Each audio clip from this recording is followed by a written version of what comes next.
Welcome back, everyone. Day 22 to our 31 days to better backswing. When Jonathan was sending, I thought he had done 30 days, but when he was sending me through the last 10 videos for review, obviously I realized he completed the whole month of January, which is 31 days. So 31 days to better backswing. You've got one bonus day on the end of this series. As always, I'm with Jonathan from the Gray Institute. I'm Robin Symes from Leadbetter Golf. If you've just joined us and you want to do a bit of catch up, head over to the Google Play or App Store, search GOLFZON LEADBETTER. You can download our app there. All the videos up to now have been uploaded there, and all the future videos will be uploaded in the same place. There's also lots of cool stuff on the app, lots of learning opportunities, whether you're a player, whether you're a coach, and there's also a course from the Gray Institute on our app. So, as we know, in our latest phase, we're adding load. Jonathan's going to be looking at the trail hip with the core ball today, and I think if you've been watching along, we all know the importance of this trail hip being able to get loaded up. Let's see what he's got to say, and I say stay tuned to the end. So I'm going to try to give some insights how this can be connected to the swing and perhaps some of the tendencies you're seeing in your own swing. So, all right, let's get right into it. If you remember yesterday, we did these 3 lunges, okay, that were kind of really designed to load this hip. We went forward, we went to the side, and then we opened on up, okay? And we used the load of this core ball, all right? Now what we're gonna do is we're gonna do these lunges that they aren't as common, so we call them uncommon lunges.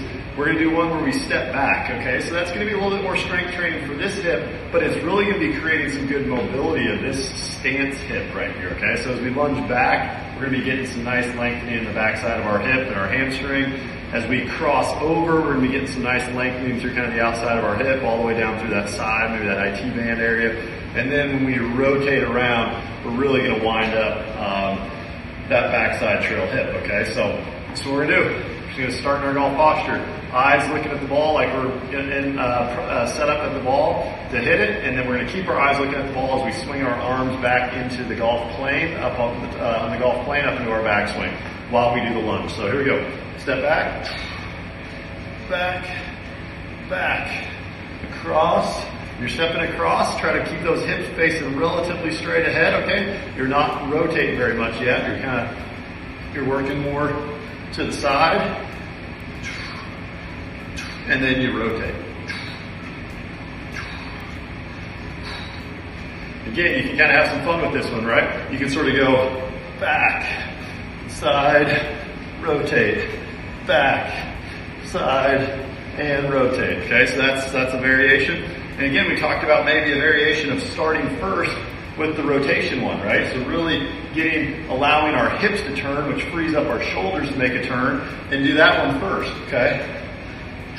Then come here to the crossover one, and then step back, because the step back one really almost is trying to take our hips this way, so it makes it harder for us to make that shoulder turn. So that's a good strategy to use. You might go with the real rotational one first. Again, add a little core ball, add these lunges. You're getting that nice load and explode as you're shifting weight with these lunges around. You're changing pressure in your feet. So keep going, give that one a try, and look forward to next time. See ya. As always, what I love, the exercises look like golf, and if you go through these in your living room, they're going to feel like golf. I won't go on too much. You've been watching the first 21 days. You know the connection to the golf swing here. Something to learn in this phase of exercises is that we've gone through these lunges before, but now we're adding load. We're adding load. We're tweaking something, which is just changing the nature of the exercise. We're now working more on the stability and the strength component. Make sure that you go through the ones without a load first and understand them and get the movements right before adding load. And there's lots of things you can do to change it. Number one, the weight of the load. Changing that to match where you are in your development physically. Number two, the speed of the movement. Don't feel like you need to copy Jonathan's tempo. Jonathan is pretty much a tour player. He's at the highest level of the game. He's done these exercises a lot. Changing the load, changing the speed to match your own development at this stage would be very important. Always working in those 3 planes. That's something if there's one message you take across from these 31 days is that we always need to be working on these 3 planes. If you're going to the gym and only working on one plane of motion, well, just consider how much is that actually helping your golf. Yeah, flexion. We need that flexion in the hip to be able to load into our right hip and right glute at the top of the backswing. This movement, this lateral movement across. Yeah, if you're someone who hips working away from the target, more likely you're struggling to load into that hip. This can be an exercise you need to connect to, and maybe, yeah, at the end of the series, add it into your personal workout. When you create your workout you do every day to improve your golf and improve your body for golf. Rotation's the obvious one. If you're somebody who's struggling to rotate, you're feeling you're very locked in your right hip, you can't get back into your right hip, and you're seeing when you video yourself very limited rotation, obviously tight in your right hip. This rotational component could be the one that you need to focus in on. But all three of these are even if you're good at one and not so good at the other one, you still need to be going through all three, keeping that pattern of movement for the swing. So say always essential to golf swing. Thanks to Jonathan.